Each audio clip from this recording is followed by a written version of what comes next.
So there was plenty of wild finishes and wild comebacks that happened in week 1, but one of the more fun ones was the fact that Josh Allen and the Buffalo Bills were able to overcome a 16-0 deficit to win 17-16. But of course, in order for a great comeback to happen, first things have to not go too well to begin with. I mean, that's the whole point of a comeback, is that first you're doing bad. And one real reason the Bills were doing so poorly was simply just turnovers. They couldn't stop turning the ball over, and honestly, a lot of them were just kind of fluky plays. Like on this one, it's going to be a cover 2 zone, and those are the routes that the Bills receivers will be running. And so out of these routes, only one I would say is actually one that I would say is a good route against this type of coverage. It's the go route on the top half of the screen. Everything else, nothing really else could be open too much. And one thing you'll see right off the bat is that receiver he's not open at this point. Maybe he'll be open a little bit later in the play, but as of right now, he's not open, and none of the other Bills are really open either.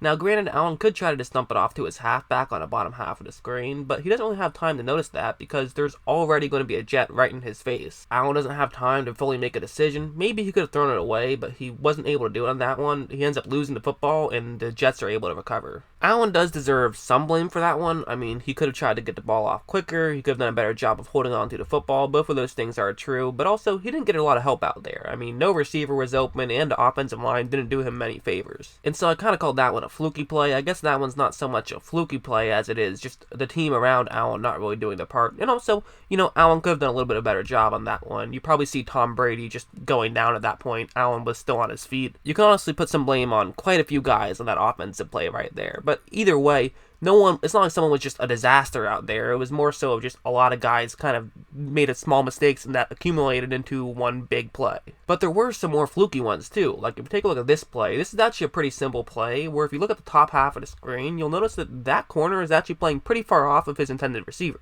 And since his receiver is running a quick curl route right there, this is a good play for Allen. I mean, just make a quick throw there, try to pick up some yards. Nothing too fancy here. And it's also a 2nd down and 10 situation, so you do ideally want to pick up some yards in this situation. A first down is great, but at least make it a 3rd down and short. However, this ball ends up just getting tipped up at the line. Good job by that Jets lineman of getting his hands up, and it ends up getting picked off. I mean, frustrating again for Josh Allen and the Bills, but at the same time, those are just kind of fluky plays that happen in football. It seemed like he couldn't catch a break, and not just from luck, but also just from his actual teammates as well. Like on this play, this is actually a pretty simple play, where that receiver right there is going to simply just run to the inside, Allen's going to hit him, and then he'll try to run and get as many yards as possible. And since it's zone coverage, this actually could be a great situation for Buffalo, since they have 2 receivers out there who could be blocking those 2 Jets right there.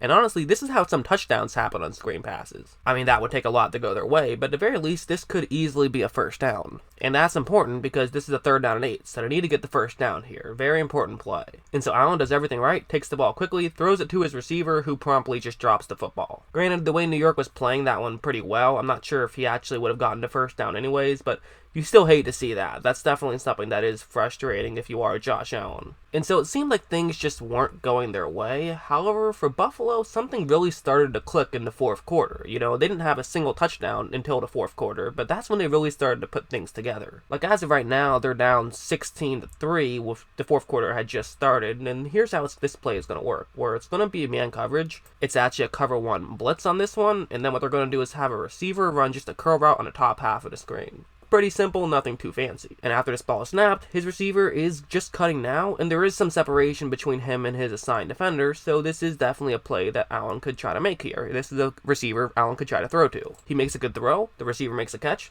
they're able to pick up the first down. Nothing crazy, nothing game-changing, but plays like this is what get drives going. At the end of the day, it's just simply good fundamental football, and you like to see it if you are a Buffalo Bills fan. I mean, you like to see those types of plays because they matter. And it's also a good read by Allen. And I thought that Allen really was locked in that 4th quarter. He was making some great reads, and this one was another one, where it's going to be a cover 1 hold this time, so pretty similar play, and the Bills have those 2 receivers running those 2 routes right there. And so this is actually key because, there's one safety who's deep, and that safety can only cover one of those 2 Buffalo Bills. He can cover the guy who's going to be cutting a little bit closer in, or a guy who's going to be staying a little bit further out. But either way, you can't be in both places at once. So in theory, if both of these Bills are able to win their 1-on-1 matchup, that would guarantee that one of them is going to get open, because obviously the safety will cover one of them, but then the other one will be open if he wins his 1-on-1 matchup. And so after this ball is snapped, as you see, both Buffalo Bills are actually in decent leverage on this one. Nothing crazy, but both of them are relatively open. And since the New York safety is clearly over there, right in the middle of the field, this now means that for Allen, he's going to try to hit his receiver who's on the top half of the screen. And so that's what Allen does. He makes a good throw. It's able to be a completion, and they get another first down. Again, just simple plays like that. Making the right read, that's how you make these types of plays, and that's how you turn a 16-0 deficit into a 17-16 victory. And there's also one other key tool Allen has in his toolbox that not all quarterbacks have, and it's the fact that he's a good running quarterback. This guy can move. He's definitely an athlete. Like on this play, it's going to be a cover 3 zone blitz, and the first thing Buffalo is going to do is just have the receiver just run a go route right over there. And with that, it could actually force the New York Jet, who's in charge of covering the top third of the screen, to actually just go a little bit deep.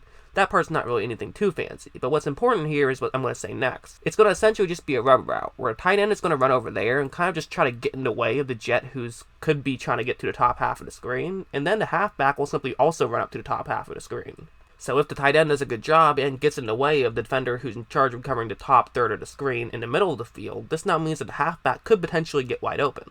But of course, the flip side of it is that New York is going to have a 5-man rush instead of a 4-man rush here. So there's a lot to unpack, but basically, take a look at what happens right when this ball is snapped. It's basically just good news for New York, since the extra defender is going to get by pretty much completely unblocked here. He has a wide open gap to get to Allen. But if you look at Allen, he sees this. He realizes that he's under pressure, so he's going to run up to the top half of the screen and then make a throw, and they're able to get the completion out of it. That's something not every quarterback would do. A lot of quarterbacks would get sacked in that situation or just go down. But Allen, since he has that speed, was able to run up to the top half of the screen, buy some more time, and then eventually get the throw to his halfback. That's how that worked. So that kept the drive going, and now here was the biggest play of probably the game. There's 3 minutes and 7 seconds left. It's a 3rd down and 4 situation, and the Bills are down 6. So okay, key situation here in a big moment. It's going to be a cover 1 hole on this one, and Buffalo has a receiver running a go route on the bottom half of the screen, which is actually a great route to run against this type of coverage.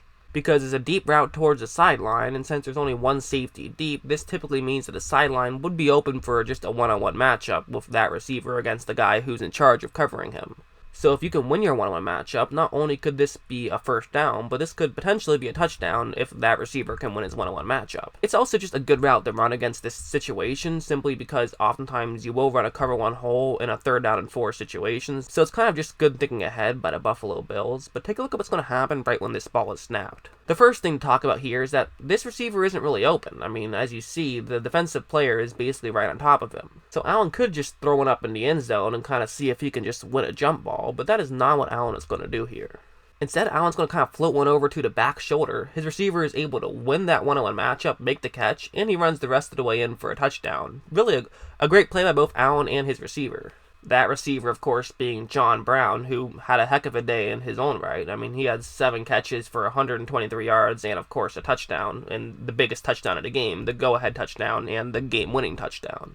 I know Jets fans will say that, hey, this is a very different game once C.J. Mosley went down, and maybe fair, but I also thought that the Bills just kind of also did a better job of executing kind of at the same time. I mean, if you see a lot of these throws have nothing to do with a middle linebacker. A lot of these throws are to the outside anyways, so I don't really know how much of a difference C.J. Mosley would have made. It wasn't quite as simple as C.J. Mosley was totally holding the New York Jets defense together, and once he was gone, well, then they all fell apart. Not really at all, actually. I mean, I'm sure he helped. Maybe he would have made one game-changing play, and oftentimes in a close game like this, that's all it would take. But I'm not going to take away the great comeback from Buffalo by simply saying it was only because of an injury, because it wasn't. Buffalo took advantage of their opportunities and made some great plays down the stretch. And also, injuries are part of the game. Good on Buffalo for being able to take advantage of their opportunities and getting the win out of it. Very important thing to do. But also, looking at the Buffalo Bills' schedule down the stretch, I mean, they've got kind of some easy matchups going up. Obviously, they have the Giants next week. That could be a win, and they could start off this season 2-0. And then you got some competitive games. You have the Bengals, you have the Redskins, you have the Dolphins twice, so those, in theory, should be wins, but they're divisional matchups. Who knows? You also have the Broncos, so they definitely have some winnable games on their schedule. And of course, in the NFL, it's not always so simple as you beat the teams you're better than and you lose to the teams that you're worse than. Obviously, weird things happen all the time. So who knows? I mean, this Buffalo Bills team, they could contend for a playoff spot. That's definitely on the menu, especially with pulling out a big win in their first game of the season. It's hard to imagine them winning their division with the Patriots in it, but they could definitely get a wild card spot. That's definitely on the menu. But yeah, I thought it was a fun first game of the season. I thought Josh Allen he's just so much fun to watch. Even when things aren't going well, he's fun to watch, and he's especially fun to watch when things are going well. So that's what I thought of the first game of the season. What did you guys think? What did you think of Josh Allen's performance and also just the game as a whole? I love hearing what you guys had to say, and as always, thanks for watching.